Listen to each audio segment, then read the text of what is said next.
Hola, hola, buenas noches. Ya estamos aquí en una transmisión más de esto que es el Vivan Psico Podcast. Hola, colega, ¿cómo estás? Buenas noches, Connie. Muy bien, aquí ya listo Qué para una bueno. transmisión más. Cansados, pero listos. ¿Ya cansados, pero aquí? Sí, ya, caray, va iniciando la semana y ya nos cansamos un poquito. Hoy el día estuvo, no sé tu día, pero mi día estuvo un poquito pesado porque regresamos a un nuevo ciclo escolar. Ahora sí, ya con toda la gente en las escuelas. Y creo que el pensar un poco en eso a mí me como que sí causa algo, un poquito de ansiedad, soy sincera, porque los grupos están muy llenos y todavía no me acostumbro bien a que pues ya tenemos que estar todos, aunque sea con cubrebocas. Yo ya pasé de esta fase, ya estamos casi en los parciales. Las otras 2 semanas ya empezamos exámenes, entonces ya también Ya, pasamos un poquito de esta fase. ok. Bienvenida. Bueno, pues hoy tenemos un invitado especial, un amigo un colega, amigo que nos cae muy bien y que siempre platicar con él pues es muy placentero y se aprende mucho también. El doctor Eduardo Archundia. ¿Cómo estás, colega? Buenas noches. Bien, bien, muchas gracias. Pues un gusto igual. Siempre es un placer charlar con ustedes.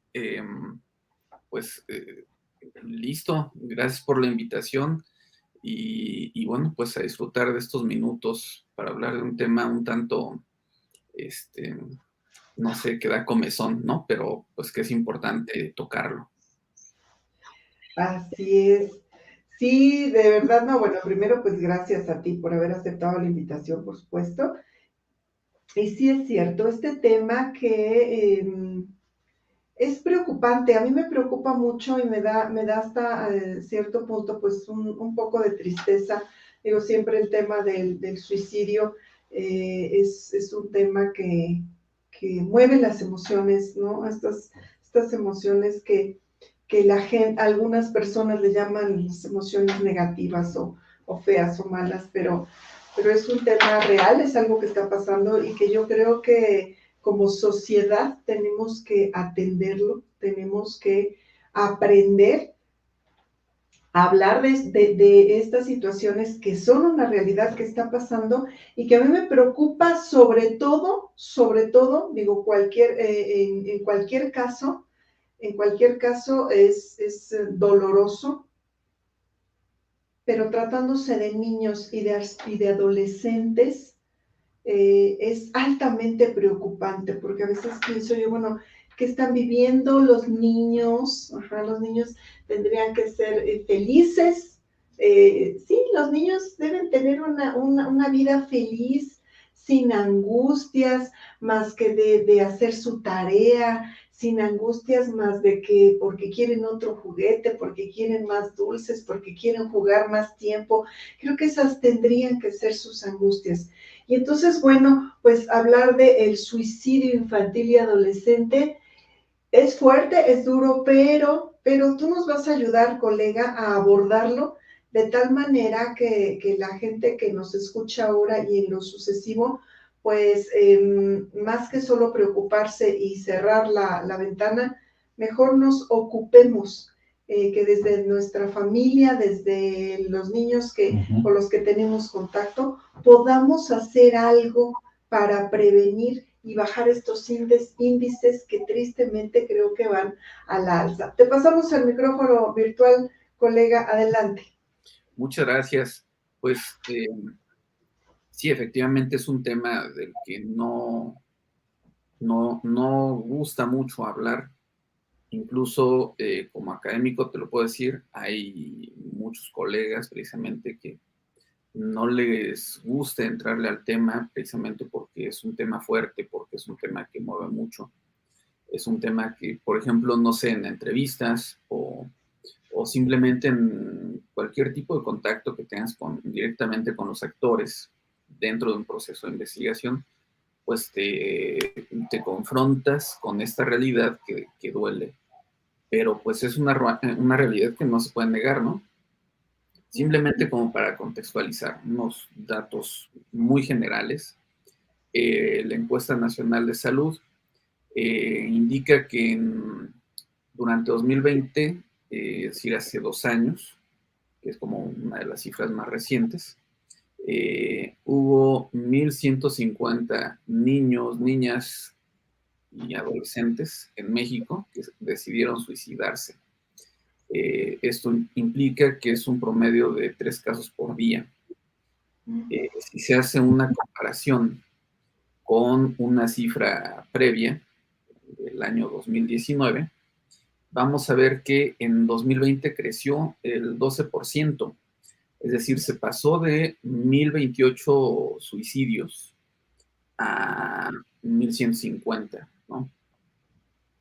Y bueno, pues en México, entre la juventud, el suicidio es la tercera causa de muerte.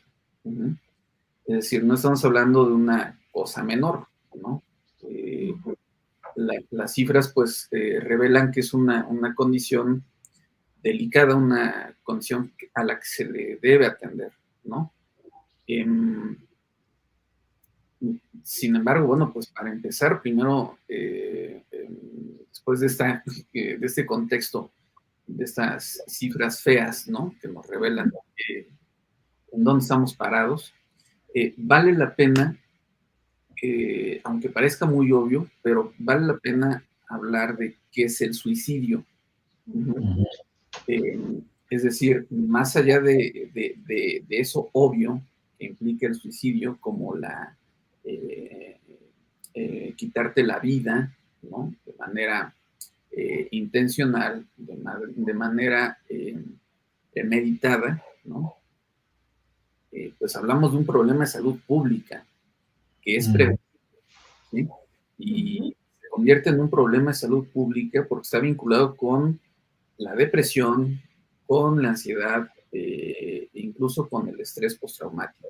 Es decir, estas condiciones suelen tener mucha comorbilidad con el suicidio. No siempre, es decir, no toda persona que se deprime, pues va a presentar algún comportamiento suicida, ¿no?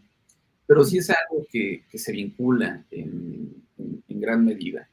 Les puedo compartir, por ejemplo, recientemente en un estudio que realicé con otros colegas, encontramos que en estudiantes de 5º y 6º grado de primaria había una condición muy particular.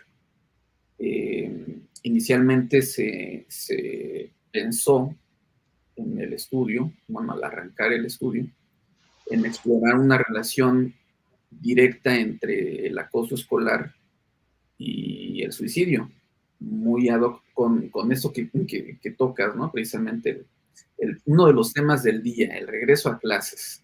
El regreso a clases presenciales, en condiciones de pospandemia, y bueno, en condiciones en las que los niños van saliendo de un periodo de confinamiento social, en el que se presentó, ustedes lo saben, se presentó una alza en cuanto a la depresión, en cuanto a la ansiedad, y bueno, pues en este escenario de mucha sensibilidad emocional, en el que regresamos a clases presenciales, pues vale la pena volver a pensar precisamente en esos asuntos del acoso escolar, que también es preocupante y que sigue siendo muy presente, ¿no? Pese a que se le normalice lo que quieras, pero bueno, pues está este inicio de un nuevo ciclo en el que nos enfrentaremos nuevamente a situaciones de acoso escolar y nuevamente a el vínculo con el suicidio, que en el caso de la investigación que les comento, pues se encontró que no hay un vínculo directo, es decir, no es que el acoso escolar provoque directamente el suicidio. al menos en la población estudiada, no se encontró esa relación. No significa que eso nunca ocurra.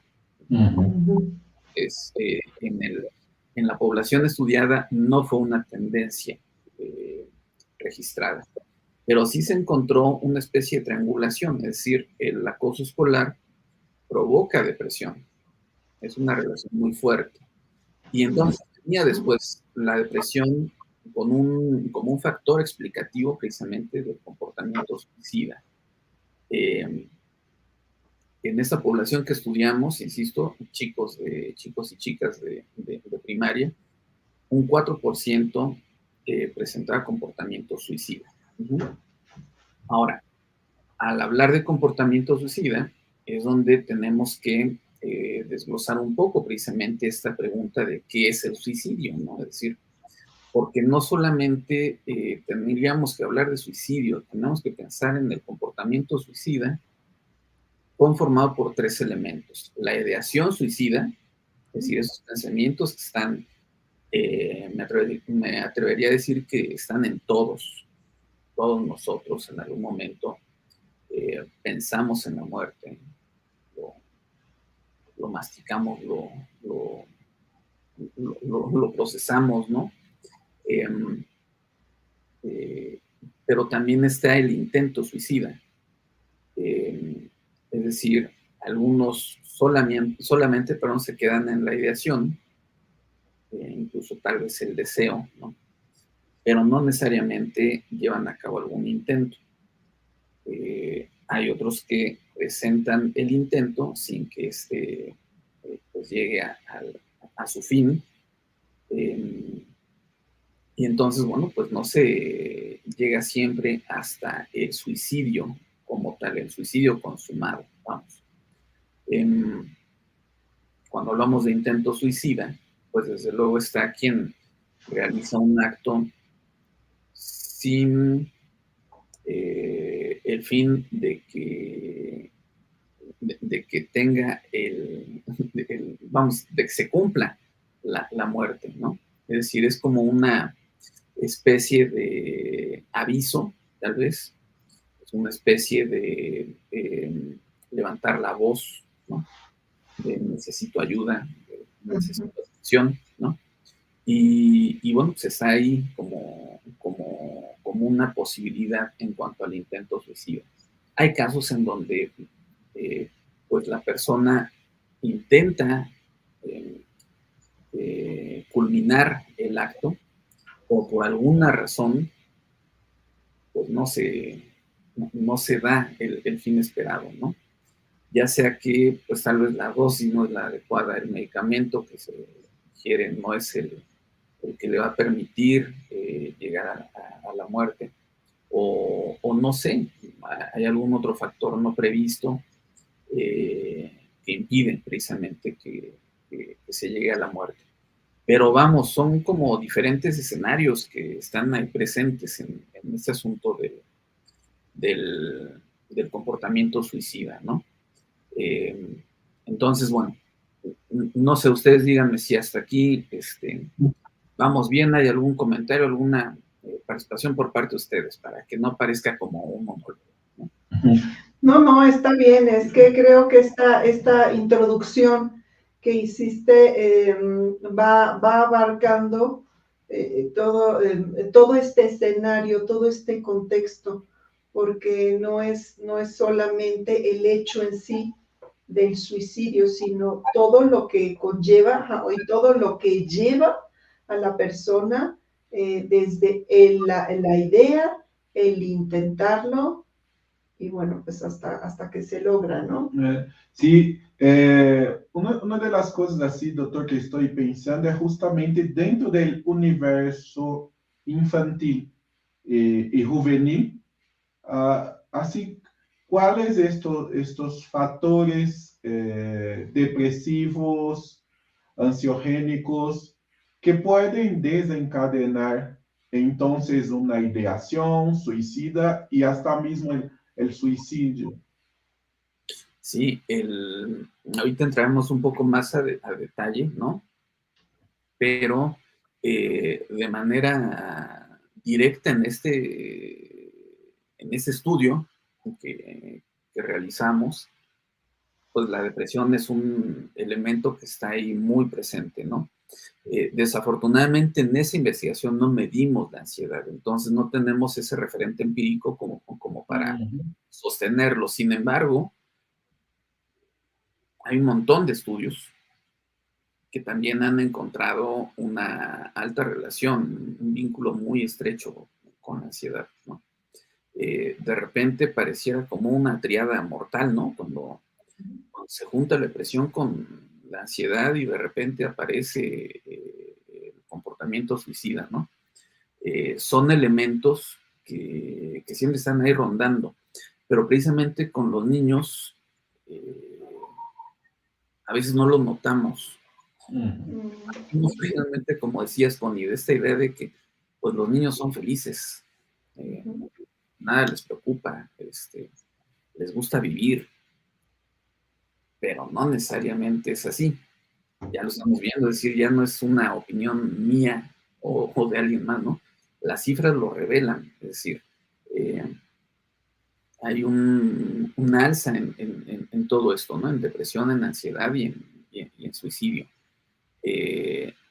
Lo que pasa es que de repente pensamos que es algo pasajero, pensamos que es una exageración de los niños, pensamos que pues se le pasará, ¿no? Pensamos que bueno, pues fue alguna otra cosa, ¿no? Y algo que suele ocurrir mucho en el caso de los niños es que los intentos suicidas se confunden con accidentes, o al menos así lo racionalizas.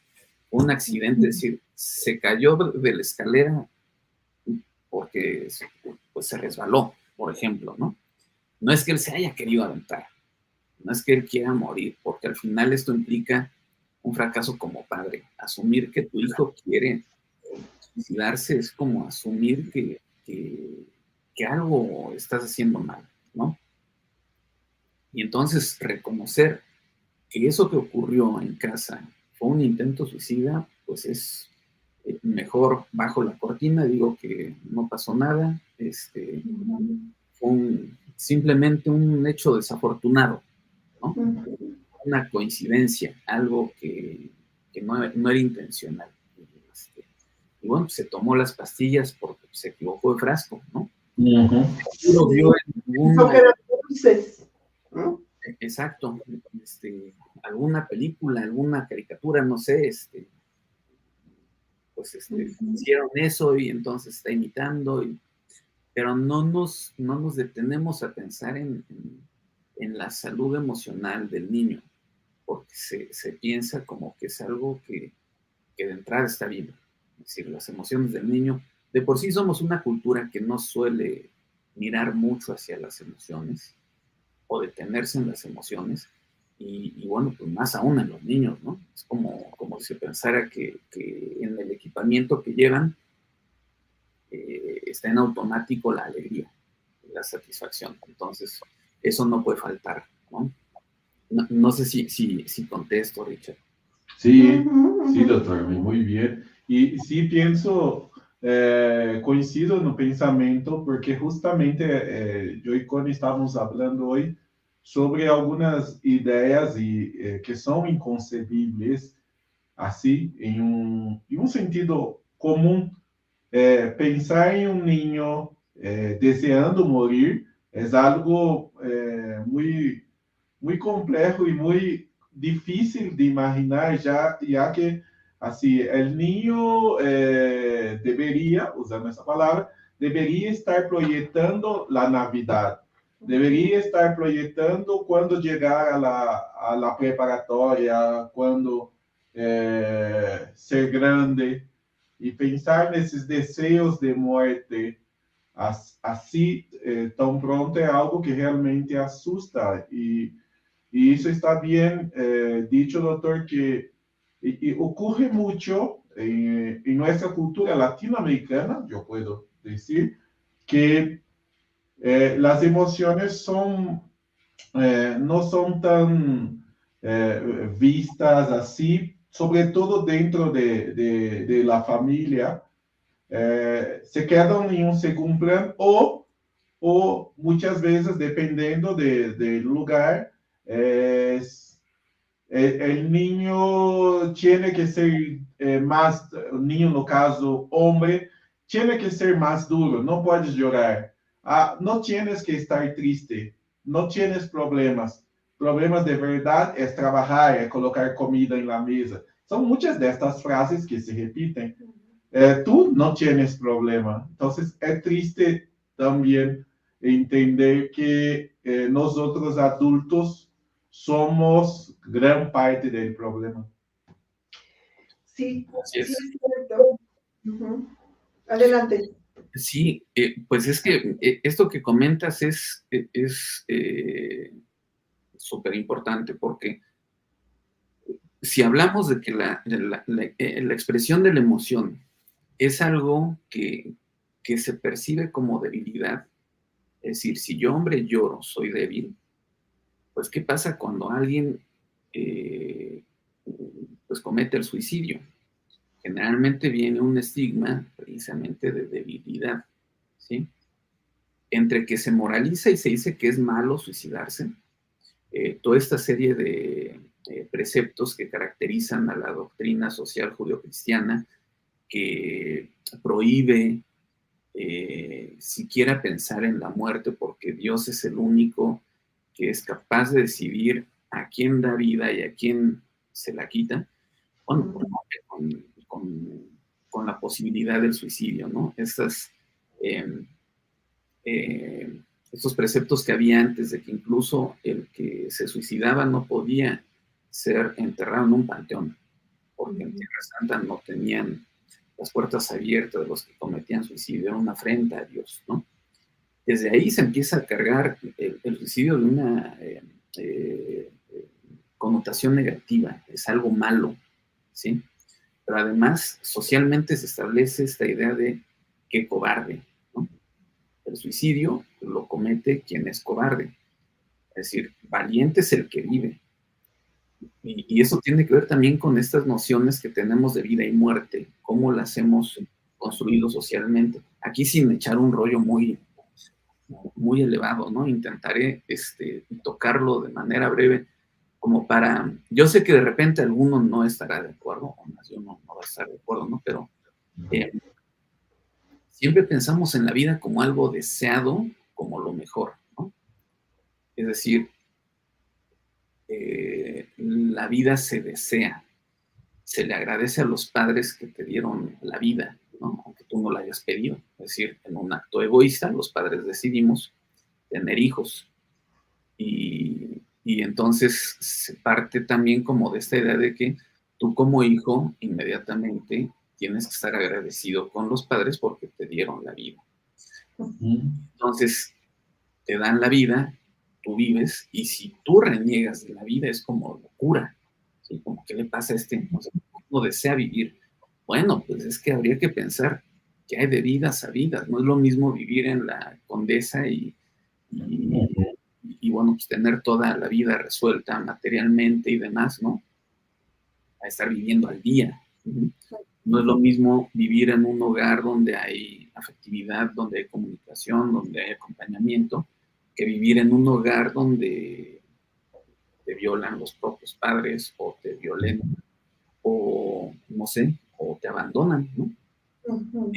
No es lo mismo vivir en una época histórica como la nuestra, es decir, con una violencia social desenfrenada, con mucha inseguridad, con feminicidios, extorsiones, contaminación visual, es decir, pues un escenario bastante feito. A lo mejor la vida que tuvieron hace 3 generaciones, ¿no? Donde todavía podías salir al campo y respirar aire puro y que podías caminar por la noche sin andar cuidándote la espalda, es decir, de repente se idealiza también eso de la vida, ¿no? Entonces, la muerte es algo que pues, se condena simplemente por pensarlo, pero en realidad creo yo que habrá gente para la que la opción de la muerte sea mucho más atractiva que seguir en la vida que está teniendo. Entonces, de entrada no habría que juzgar, creo yo, al menos es mi postura, ¿no? Comete el suicidio. Más bien habría que entender por qué lo comete, ¿no? Porque lo que decías hace un rato de los niños, pues sí, precisamente el niño tendría que estar jugando, no trabajando. El niño tendría que estar jugando con los padres, no recibiendo golpes, ¿no? El niño tendría que estar, recibir atenciones, que le provean lo que necesita, no estar cuidando el alcoholismo de los padres, ¿no? Es decir, de repente se le cargan cosas al niño que no tendría que cargar y se le enfrenta a escenarios que no tendría que enfrentar ningún niño, ¿no? Porque más bien es una etapa en la que tendría que estarse formando para ser una buena persona, conociéndose, desarrollándose, pensando precisamente en su futuro. Pero no siempre es así, mucho menos en las culturas latinas, ¿no?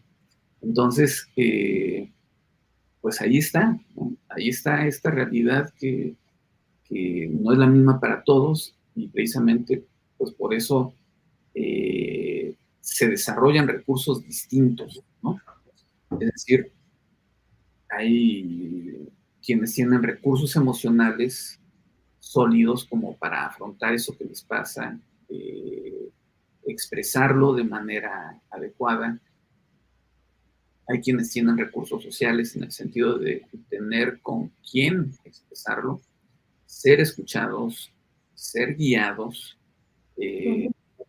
Si yo, papá, no sé qué hacer, bueno, pues al menos lo canalizo con quien sí sabe qué hacer, ¿no? Pero hay quienes no lo tienen y entonces se enfrentan en solitario a todos esos problemas que les ocurren, ¿no? Es decir, una condición como las que les comentaba hace un rato, ¿no? De acoso escolar. Bueno, habrá niños que sí tengan la posibilidad de compartirlo con sus padres y que los padres les ayuden a afrontarlo y que les orienten, ¿no? Cómo pueden resolver eso en la escuela, que los mismos padres vayan a la escuela, con activos, con orientadores, maestros, en fin, ¿no? Pero habrá quien llegue a casa y le diga al papá, me están molestando, y suelte una cachetada porque pues, no es lo suficientemente hombrecito como para defenderse. O que incluso ni siquiera sienta la confianza como para expresarlo porque sabe que va a venir un regaño, o que al rato le va peor, ¿no? Asume su condición como víctima ante los padres. Entonces, bueno, pues si no está ese acompañamiento en casa, pues imagínense qué hace un niño pequeño de 8, 10, 12, 14 años ante un mundo en el que, como este en el que estamos, ¿no?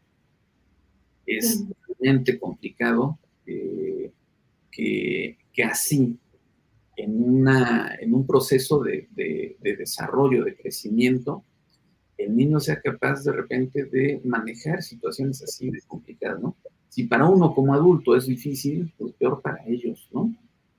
Entonces, bueno, creo que habría que pensar un poco también en esta idealización que de repente en estos tiempos se hace del suicidio, ¿no? De repente se romantiza, de repente se vuelve algo incluso un tanto parte de una cultura juvenil, ¿no? Es fácil encontrar sitios web en donde se hable del suicidio, ¿no? De jóvenes, ¿no? Que se dan consejos de cómo hacerlo, que de alguna manera toda esta ideación suicida, ¿no? Estos deseos, este dolor, ¿no? Pero que no es con el fin de acompañarse para sentirse mejor, sino acompañémonos para poder cumplir con el objetivo que es quitarnos la vida, ¿no? Pero también como esta parte de los medios, de repente películas incluso figuras públicas, ¿no? Que de alguna manera al cometer el suicidio empiezan a ponerlo más frente a los jóvenes, ¿no? Como una posibilidad que está ahí y que para muchos se vuelve como, wow, tuvo el valor, ¿no? O yo pude hacerlo, ¿no? O que lo plantean incluso tal vez como en un tono de acto, no sé, puede sonar muy, muy feo o tal vez es muy burdo como lo voy a decir, ¿no? Pero de repente es como solo un acto heroico, ¿no? Un poco como lo que pasa, digo, ya no es una referencia a los jóvenes, eso lo entiendo, ¿no? Pero una referencia que existe en la literatura universal, pues esta historia de Romeo y Julieta, ¿no? Es decir, por amor, si no puedo estar contigo, pues no vale la pena vivir, ¿no? Y así como en su momento existió un Romeo y una Julieta, ¿no? Pues ahora empiezan a emerger también figuras de este tipo, ¿no? O los niños héroes, ¿no? ¿Perdón? Los niños héroes. Exacto, digo, Es nuestra historia, ¿no? amor a la patria, ¿no? Y entonces por la patria doy mi vida, ¿no? Y a lo mejor ya no existe una patria que para el joven o para el niño merezca la pena morir, pero sí pueden existir otras cosas. Sí, atractivas o valiosas como para quitarse la vida, ¿no? Y eso nos lleva precisamente a un último elemento que quiero abordar, al menos hasta este punto, no antes de entrar ya en las señales de alerta y ciertos factores que podemos pensar en materia de prevención, pero de repente quitarnos estas ideas que tenemos del suicidio como algo irracional. Uh-huh. Es decir, como que es algo que se comete en un estado de alta excitación, locura, incluso en el caso de los jóvenes, ¿no? Que cuando estás intoxicado, ya sea con alcohol o con drogas, se comete sin querer, ¿no?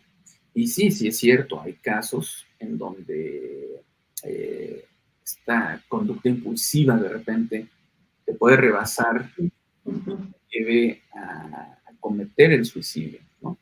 Sobre todo en el caso de jóvenes cuando están intoxicados, ¿no?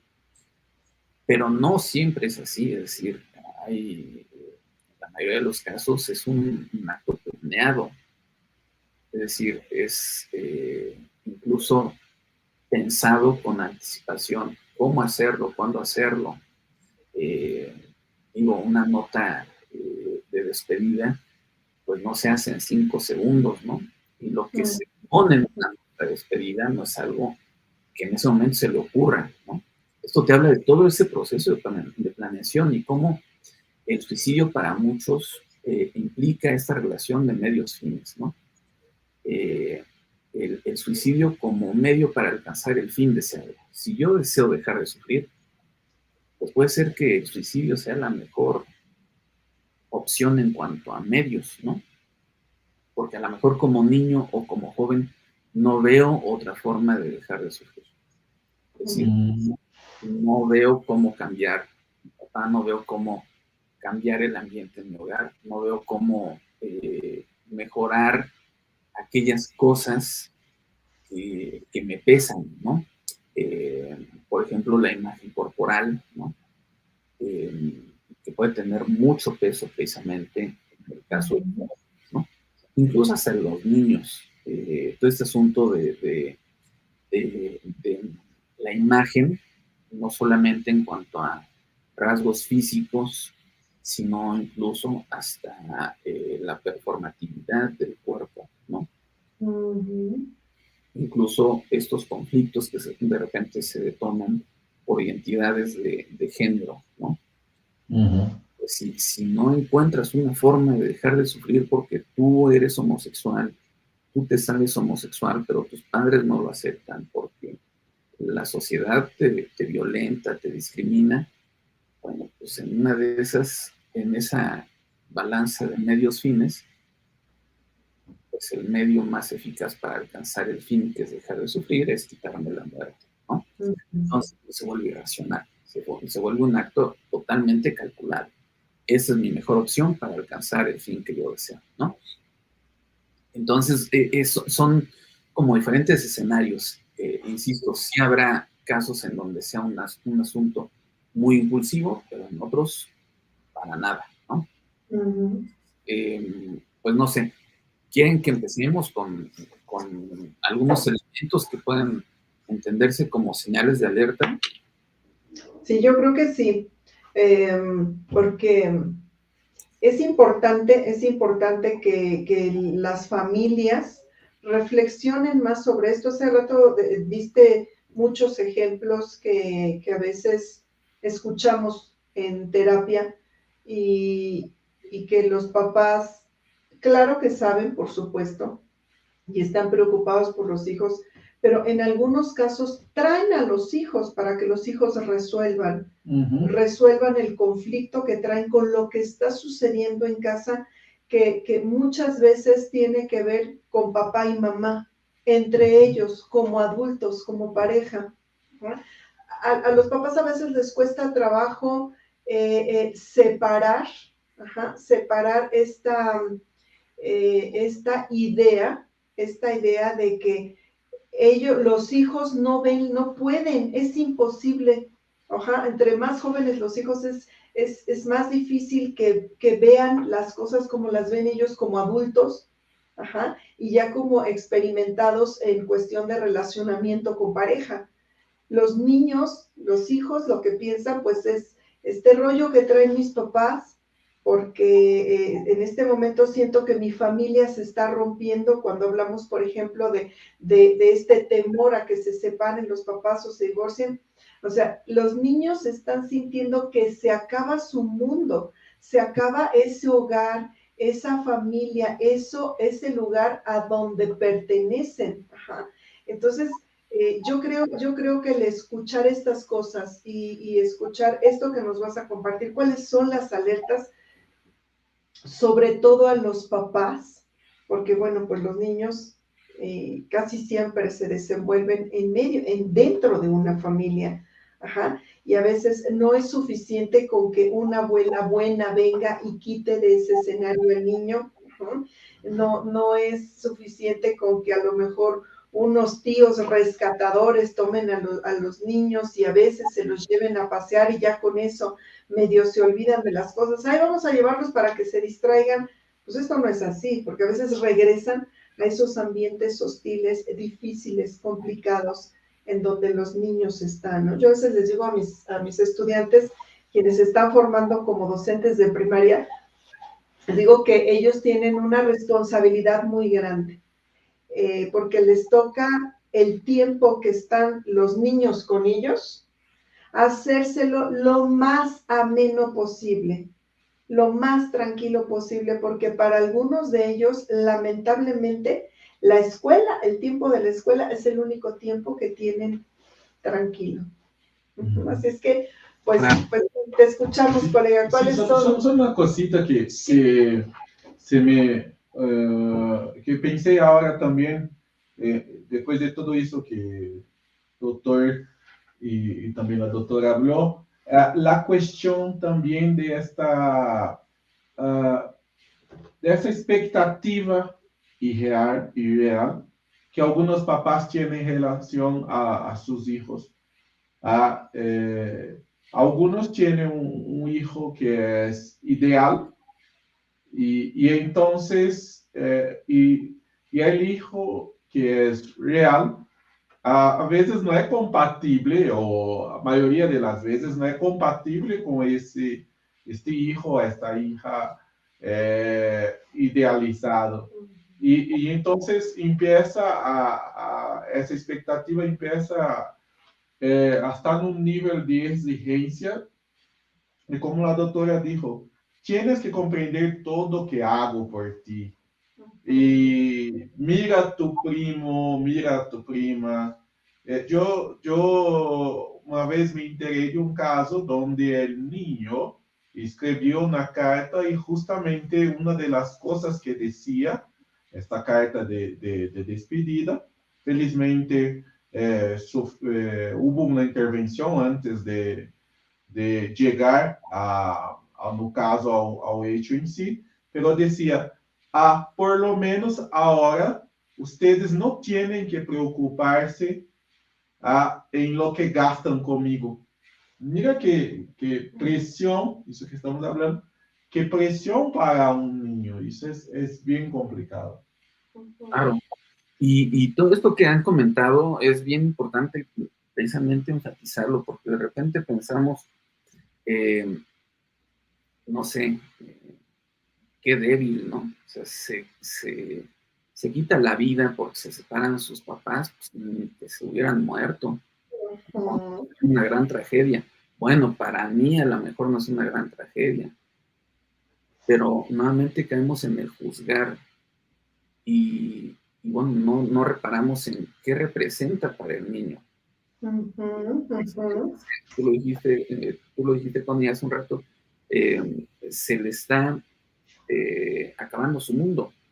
Es decir, el rompimiento de una pareja es el quebrajamiento de su mundo. Pues, entonces, si no tiene de dónde agarrarse, porque los papás están más preocupados en pelearse entre ellos y ver quién gana y quién es más picudo, ¿no? Quién logra dañar más al otro y demás. Se olvidan de los hijos y terminan pagando el pato los niños, ¿no? O precisamente de repente, como decías también, Richard, pues se piensa, ¿cómo no puedes hacer eso? ¿No? O sea, no puede ser como tu prima. Si tu prima pudo, ¿por qué tú no? Bueno, la prima, ¿no? A la niña ni le interesa, ¿no? Es que tu prima es bailarina, es que tu prima es saca. Bueno, ella, ¿no? Pero expectativas y hasta deseos frustrados de nosotros como padres sobre los hijos. Como yo no pude, quiero que el niño lo cumpla, ¿no? Que él satisfaga todo aquello que yo no pude hacer, ¿no? Y le vamos cargando más la mochila, ¿no? Le vamos echando el bulto en la espalda, ¿no? Entonces, bueno, pues precisamente como señales de alerta, habría que pensar primero en todos estos problemas emocionales que pueden estar presentándose en los menores, ¿no? Generalmente cuando hay condiciones así de cambio, de crisis, de repente puede ser simplemente el cambio de un nivel educativo a otro, el moverte de una casa a otra, como hablemos de la separación de los padres, ¿no? La llegada de un hermanito, la muerte de algún ser querido, es decir, puede ser un familiar, puede ser un amigo, pues siempre es como algo que tendría que ponernos en alerta para estar al tanto de cómo se están sintiendo los pequeños, ¿no? Recuerden que siempre tienen la habilidad para transmitirlo. Sobre todo los más pequeños saben que se sienten mal, pero no saben a veces decir cómo es que se sienten, ¿no? Pueden confundir que tienen miedo con estar triste o viceversa. Pero es donde tiene que aparecer pues el adulto, ¿no? Como para irlo formando en ese sentido, de aprender a reconocer sus emociones, ¿no? Otro elemento vinculado precisamente con todo este tipo de cambios es, por ejemplo, problemas de relación social. Hablábamos hace un rato del acoso escolar, pero no necesariamente tenemos que llegar al acoso escolar, ¿no? De repente puede ser esta complicación precisamente para poder hacer amigos, esta complicación para poder sostener tal vez las amistades, ¿no? A veces, pues se puede estar en una serie de relaciones de amistad bastante enfermas o bizarras, ¿no? De inclusión desde la exclusión, por ejemplo, el que para que me acepte el grupo, yo asumo el papel del marranito, ¿no? Es decir, bueno, como se dice, el cochinito, al que todos bulean, del que todos se burlan, y entonces, bueno, pues estoy dentro, cumpliendo la función del patiño, pero pues al menos estoy dentro, ¿no? Al menos no me excluyen. De repente pudiera parecer precisamente que, bueno, pues mis hijos tienen amigos, pues sí, habría que pensar cómo es la relación con esos amigos, ¿no? Qué tan sana o no es la relación con ellos. Lo mismo con las parejas, por ejemplo, ¿no? En el caso de adolescentes, en el caso de jóvenes. Bueno, pues sí, a lo mejor tienen una relación de 2 años de noviazgo y como padre estás pensando, ay, mira qué relación tan sólida, ¿no? Bueno, pues no necesariamente, ¿sí? Es una relación muy patológica, muy tóxica, como dicen ahora los chicos, ¿no? que ha durado 2 años precisamente porque es muy tóxica, o porque de repente los chicos o las chicas no encuentran la forma de romper con esa relación, ¿no? Sí. Sobre todo pensando precisamente en chantajes como estos del suicidio, ¿no? Si me dejas, me quito la vida, ¿no? Hay otra señal a la que se le podría poner mucha atención también, o se le debería poner mucha atención, que son los trastornos de conducta alimentaria. Ahí también, pues es como otro semáforo en amarillo, ¿no? De algo puede estar pasando, ¿no? Los cambios en los hábitos alimenticios, pues son precisamente también como un elemento que te puede alertar, ¿no? Desde luego también los antecedentes en la familia, no es que sea algo que se hereda, o no estoy diciendo eso, ¿eh? No es que sea algo que si hubo familiares, abuelos, padres, es decir, que cometieron suicidio, genéticamente ya está en ti, ya estés como con la predisposición genética de que te vas a matar. No, más bien es una especie de referente cercano que queda ahí grabado, dentro de tu historia de vida, que de alguna manera es como si se transfiriera hacia ti, ¿no? Como si tú estuvieras pensando, bueno, mi papá se quitó la vida, y está ahí siempre presente en ti, ¿no? El qué pasó con tu padre, cómo resolvió los conflictos tu padre, el referente de alguien tan cercano a ti o tan querido por ti, y que de repente puede generar más una predisposición cognitiva, ¿no? que genética, pero pues ahí también es algo que podríamos considerar. Desde luego haber sufrido violencias, y cuando hablo de violencias... Sobre esto de la familia, se dice mucho en mi pueblo, allá en Brasil, existe una creencia que essa está arraigada sobre supersticiosa, neste sentido, sobre um espírito suicida presente em la família. Esto también es una cosa que las personas como el papá suicidó y sobre todo eso, por este aprendizaje, tal vez el hijo también se suicida después de algunos años, las personas acabam creyendo que existe algo sobrenatural, un espíritu que los hace tener ese tipo de conducta.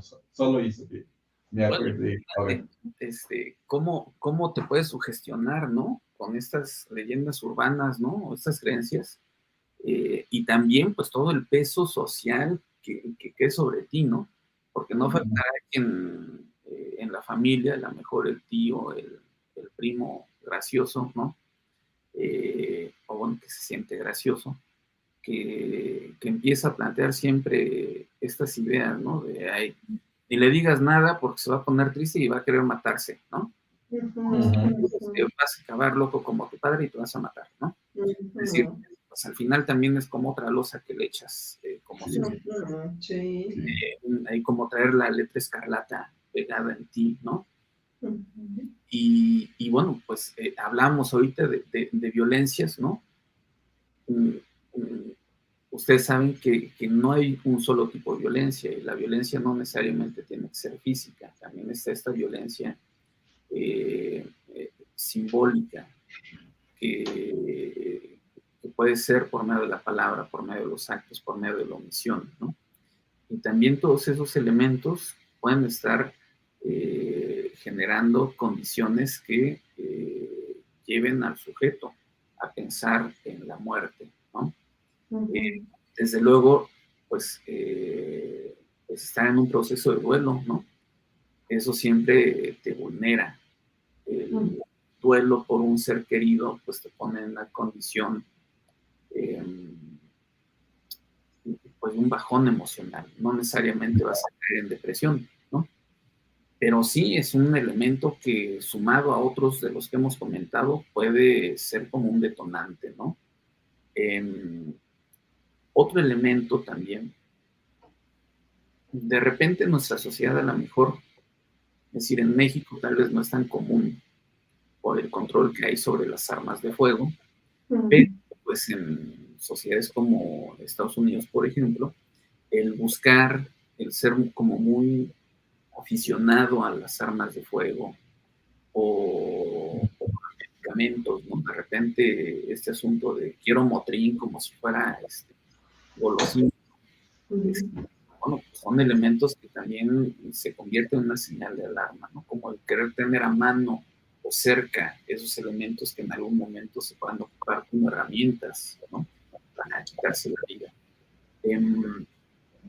Esto también es algo que podrían, como padres de familia, estar atentos, ¿no? Las búsquedas que se hacen en Internet, hablamos hace un rato de ciertos espacios en la red en donde se mueve incluso el suicidio. Entonces, pues es algo que también podría platicarse con los hijos. No en un sentido, no soy yo un fan o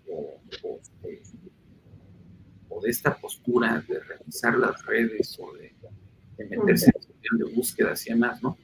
Porque creo que más se tendría que apostar al diálogo, darles el voto a los chicos, sobre todo a los adolescentes, ¿no? Pero sí tocar el tema al final, ¿no? De esto, ¿no? Porque pues es muy fácil caer como en ese canto de las sirenas y que te enganches y que te enamores de la forma en que de repente se plantea el tema de la muerte, ¿no? Y bueno, pues desde luego cuando ya hay un intento suicida, pues ya es como llegar al naranja casi rojo, ¿no? Porque significa que ya la persona tiene mucho más presente este comportamiento suicida. Ya no es solamente el pensamiento, la idealización, ¿no? Sino ya hubo un intento y entonces en una de esas, pues sí le sale, ¿no? Sí lo culmina, ¿no?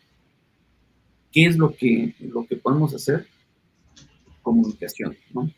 Acompañamiento, tratar de pasar tiempo con ellos, tratar de hablar de estos temas, en lugar de ocultarlo, porque eso no nos va a ayudar en nada, ¿no? Le hables de suicidio porque capaz que lo invocas, pues eso no funciona. Hablarlo de manera abierta, de manera franca, ¿no? Apoyarle para que aprenda a reconocer sus emociones, a expresarlas de manera adecuada, que comparta precisamente sus preocupaciones, sus miedos, incluso hasta sus deseos, ¿no? Y sobre todo, pues que haya empatía, porque una cosa es, a ver, platícame tus problemas, ¿no? Y si ya que te platica sus problemas, viene la burla o viene como el, ay, de evaluar sus intereses o sus miedos, pues va a ser contraproducente, ¿no? Tiene que haber siempre una actitud empática, tratar de entender las cosas no desde tus propios referentes, sino desde los referentes del chico, de la chica, ¿no? Y bueno, pues desde luego siempre demostrar el amor hacia ellos, ¿no? De repente los amamos y nunca lo decimos. Y ahí ya está un problema, ¿no? De repente podemos estar muy interesados en ellos, pero tampoco lo demostramos o tampoco lo hacemos ver, ¿no? Sobre todo, por ejemplo, en el caso de nosotros como hombres, pues siempre existe o sigue existiendo, ¿no? No siempre, más bien sigue existiendo como esta idea de la figura paterna como un hombre fuerte, un hombre expresivo, el hombre es el que regaña, la mujer es la que apapacha. Y bueno, pues no siempre funciona así, no siempre te da buenos resultados. Creo que son elementos que tendríamos que ir cambiando, ¿no? El estrés y todas las preocupaciones que traigamos como padres. Y por último, yo sé que pesa, sé que de repente no nos atrevemos a hacerlo, pero hay que reconocer nuestros propios límites. Si a mí me dicen, hazle la afinación al auto, pues de plano no, es decir, pues yo estudié otras cosas, no sé nada de mecánica, lo de mecánica se lo dejo al que sabe, ¿no? Y cuando hay un problema que sentimos que ya nos está rebasando, es importante acudir al experto, ¿no? Aunque yo sea psicólogo, pues habrá cosas que a mí me rebasen. Claro. Padre de familia, ¿no? Entonces, bueno, pues como padre de familia, pese a ser psicólogo, pues mejor recurro a un psicólogo, ¿no? A alguien que apoye a mis hijos, de el acompañamiento profesional que se requiere, ¿no? Y bueno, pues hay, digo, ya como para ir cerrando al menos de lo que tenía preparado, ¿no? No es que ya vaya a desconectarme, sino de lo que yo había preparado para esta charla. Hay algunas líneas de atención gratuita, a las que también pueden recurrir la población en general. Está la línea de la vida del CONADIC, que es el 800-911-2000, es decir, 2000. Y también está otro programa que se llama Sí a la Vida y tiene un número telefónico que es el 55 55 33 55 33. En ambas líneas se puede recibir acompañamiento para estas situaciones de crisis, ¿no? No es que con una llamada vayas a resolver el problema, sino más bien porque son líneas que te permiten salir de ese bache en el que estás y que más adelante entonces ya se reciba un acompañamiento diferente, ¿no? Es la lógica de la terapia breve y de emergencia, ¿no? Como de saco crisis y preparamos el terreno como para una intervención más profunda y más de mayor impacto, ¿no? Pero al final son opciones que están ahí precisamente, incluso hasta para uno como padre, para esos momentos en donde de plano ya no sabes qué hacer, ¿no? Pues ahí tendrías una opción como para recibir cierta orientación, ¿no? Fíjate que hace rato la importancia de poner atención tanto cuando lo que hago me está ya rebasando, como también cuando sucede en la familia. A veces la propia familia va como no poniendo tanta atención o evadiendo un problema que ahí está. Hay comportamientos y conductas que sabemos que ya se salen de algo que pueda ser controlado por la propia persona o manejado en familia. Yo he conocido algunos casos en donde desde la niñez se presentaban algunas conductas que ya escapaban, o sea, ya estaban fuera de la norma, ya estaban fuera de lo normal, o sea, ya estas niñas, estos niños hacían cosas muy diferentes a lo que hacían, por ejemplo, un niño travieso, como a veces el hacerle daño a los animales, ajá, o sea, jugar a hacerle daño a los animales, estas agresiones a otros niños, agresiones hacia su persona, y conforme van creciendo, conforme fueron creciendo, por supuesto que estaba ahí ya latente un trastorno que sí bien puede desencadenar en algún momento hasta en el suicidio. Entonces, yo creo que esta parte también, pues sí, la pondría junto con todo lo que tú estás diciendo para que la gente observe a sus familiares, ajá, para que se observen, se vayan conduciendo. Yo creo que a veces hay casos en los que se puede diagnosticar desde edades tempranas y se puede evitar que más tarde, digo, vaya, ya no estamos hablando de que se metan en problemas porque por supuesto que se van a meter en problemas, ajá, pero sí hay en algunas de estas personas sí hay esta rumiación, esta idea de quitarse la vida. Ahorita me acordé de un caso específico, me preocupó mucho porque fue la hija, o sea, ya la hija adulta, la que se sorprendía de las cosas que hacía su mamá, ajá, que hacían las mamás de estas dos mujeres, o sea, una de plano decía, bueno, es que yo no sé mi mamá cómo no se ha metido en más problemas, a mí me asusta lo que hace, ajá, dice, y en algunas ocasiones ella ha pensado en quitarse la vida. Y entonces, y al empezar a revisar el caso, pues esa mamá tenía un trastorno. Entonces, a veces uno debe estar, bueno, ¿cómo es posible que la familia no se haya dado cuenta? Creo que sí se dan cuenta, pero a veces creo también que es más sencillo para las personas el decir, pues mi hermana tiene cáncer, o mi hermano tiene cáncer, o mi papá tiene cáncer, tiene un problema mental que hay que atender, ¿no? Claro. Sí, siempre es más difícil, pesa más asumir y atender lo mental que lo físico. Digo, simplemente el reconocer voy al psiquiatra, pues pesa, ¿no? Sí. A mi madre, a mi esposa, al psiquiatra, pues es como de algo, algo que no se suele decir, ¿no? Pero al final es atender tu salud. Y bueno, así como hay quienes le saben a las muelas, pues también hay quienes le saben a lo emocional, ¿no? Entonces, pues hay que irnos quitando estos estigmas, ¿no? Estos miedos.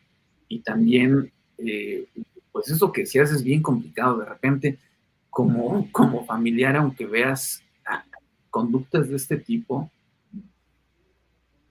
pues pesa comentarlo, ¿no? Tal vez como profesional lo puedes hacer, pero como familiar o amigo es más delicado, ¿no? El decirle, oye, tu hijo aguas porque veo esto y esto y esto, ¿no? O en ti mismo, ¿no? Como al amigo, tú le digas, oye, aguas, yo te veo mal por esto y esto, pues te mandan al demonio, ¿no?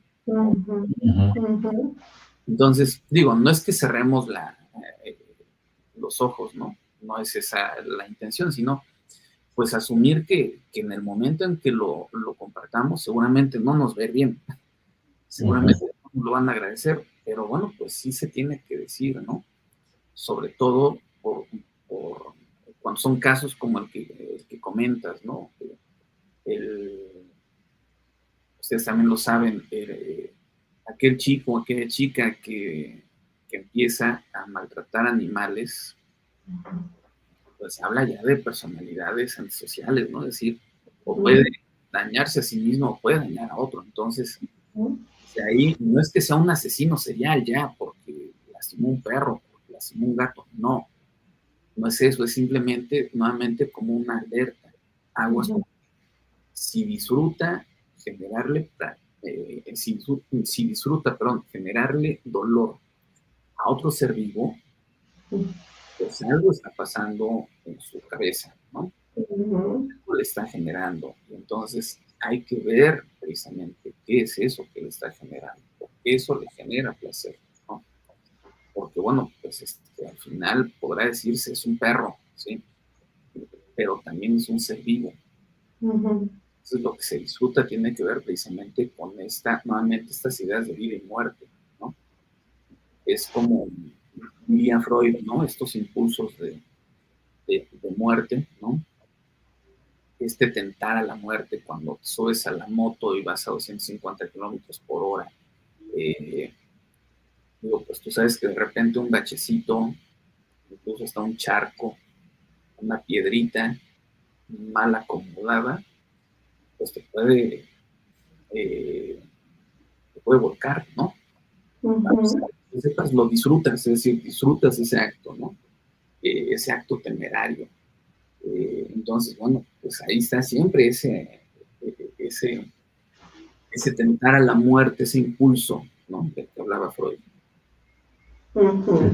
Pues sí, pues bueno, esto súper interesante y bueno, pues ya llegamos al final de esta transmisión, no sin antes pues seguirles invitando a que seamos muy observadores sobre todo de estas manifestaciones conductuales o emocionales diferentes que presenten aquellos con los que estamos conviviendo en casa, aquellos que queremos, aquellos que amamos, y en los pequeñitos, no pensar que en automático, por ser niño, por ser jovencito, tienen toda la felicidad y nada de angustias en sus cabecitas, ¿no? Hay que regresar, yo creo que un poquito la película y pensar, bueno, cuando yo era niño, cuando yo era joven, no me angustiaba nada, no me asustaba nada, no me preocupaba nada, todo era felicidad. Seguramente que no, seguramente que en algún momento cuando eras niño, cuando eras adolescente, algo te preocupaba.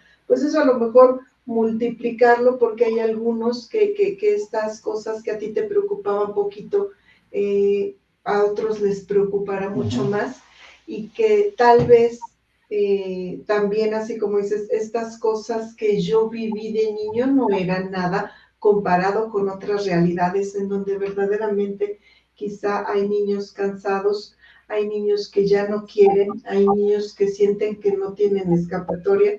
Cuando estás grande quizá a lo mejor puedes bajar la cortina y te mueves a otro lado, pero cuando se es niño no tan sencillo se puede cambiar de escenario, ¿no? Entonces, bueno, pues colega, te queremos agradecer muchísimo este tiempo valioso que nos diste, llegaste cansado del trabajo y aún así pues nos regalaste parte de tu tiempo.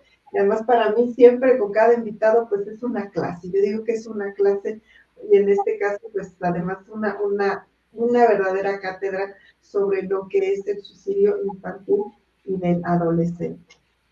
Sí, muchas gracias, doctor. Como yo dije aquí fuera del micrófono, que es siempre un gusto, así, aunque hablemos algunas veces de cosas no tan felices, pero siempre necesarias, es siempre un gusto compartir, estar contigo.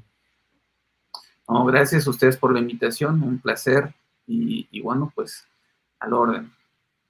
Muchas gracias y muchas gracias también a ustedes que nos ven y nos verán. Esperemos con estos materiales, ayúdenos a compartirlos, quizá conozcan a alguien que la pueda ser de utilidad. Ayúdenos a que este proyecto siga creciendo y se logre ese cometido. Suscríbanse a nuestro canal, regálenos muchos likes y denos la oportunidad de seguir abonando un granito de arena a construir una sociedad mentalmente sana. Pasa muy buena noche y nos vemos y nos escuchamos la próxima semana. Chao, chao.